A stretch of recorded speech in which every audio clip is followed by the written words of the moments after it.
Welcome to Young Christian Marriages on Higher Logic. Please hit the subscribe button if you have not subscribed. So, the question today is, if you do not have a steady source of income, can trusting God for a better tomorrow be good enough to embark on the journey of marriage? Should you venture into marriage by faith on the premise that God is going to work out things for you and your tomorrow is going to be better than you are now, even though you don't have a steady source of income? Should you go ahead and marry? Please, you do need to have some sort of income. Marriage is not for children. By the time you bring a woman into the house, either which way, God helping, in the next 1 year, 2 years, you are going to be a company. It's not a journey of faith on that line. You should be gainfully employed. Now, don't get me wrong. I'm not saying you should be an already made man. That's not what I'm talking about. I didn't even want an already made man. I'm not saying be an already made man, but you should be engaged in something that is income generating, that is prospecting. You know, it's not enough to say it's a journey of faith. No, because there will be needs. There will be needs. You don't marry your wife and take her to your father's house. You don't marry your wife and take her to your friend's BQ, your friend's house to squat. No. You should have something that can sustain you, get a roof over your head, to be able to put at least 1 meal on the table. And then, as you do that, when you get married, you have an altar, you pray with your wife and trust God and keep doing the principles of finances in scriptures. You will see God bless that union. Again and again, I've counseled people when they get married. I say, hold hands with your wife. This is a valid ground by which to petition heaven. God, you created this institution. You said it's not good for the man to be alone. We are two now. We're about to set a government. Bless the works of my hands. And we must have something to present to God, because God is not a magician. But whatever it is you present to him and ask him to bless, as you hold hands and do so, you'll begin to see the blessing of God on a much higher scale. But please don't go into marriage on the leg of faith. Thank you. And by way of addition to that, if you want to marry, you mustn't have everything on net. We have addressed it before, but make sure you have a skill. Even if you are not being gainfully employed, as you talked about, does not mean you must have a blue chip company, must work in a blue chip company, must have a white collar job. If you have that, that is great. But if you don't, make sure you have a skill. A skill.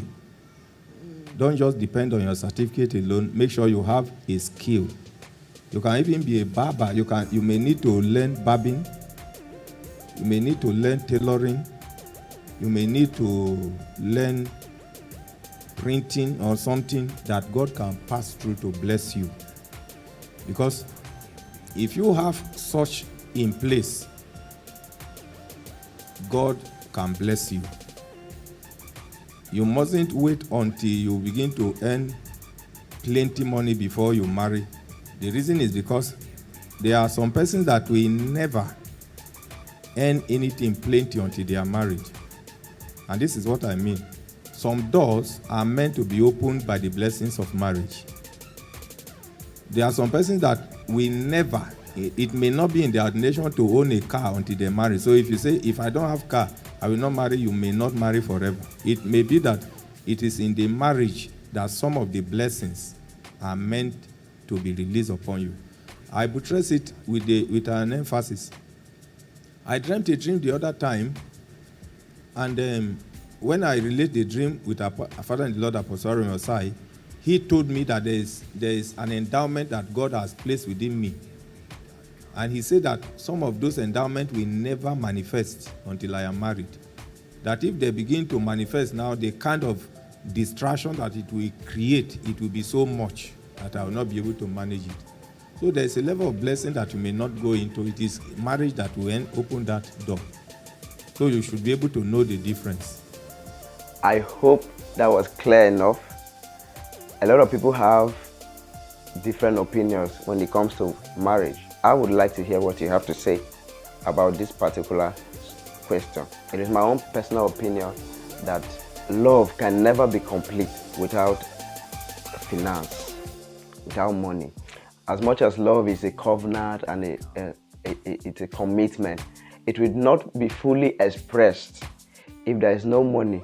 Love is enhanced with money. Okay, there are a lot of things in relationships and marriages. For instance, communication is one of the fundamentals for a successful marriage or relationship. And we all know that in order for there to be communication, there needs to be airtime in your phone. When you are courting, you need to call that woman, you need to talk to that woman. And it happens to be that phones do not run on water, they run on credit, on airtime. And these airtimes are gotten with money. So you cannot take out money from a relationship or marriage. You need money to fully express love. To take care of somebody, to take care of your spouse, requires money. So if you are a young man and you do not have a steady source of income, my advice is that you should forget about marriage, forget about relationship, forget about the damn set. Go look for a source of income. When you find one, you can now go ahead and look for the damn set. Like this video and share this video on your social media handles. I'll see you in our next upload. God bless you indeed.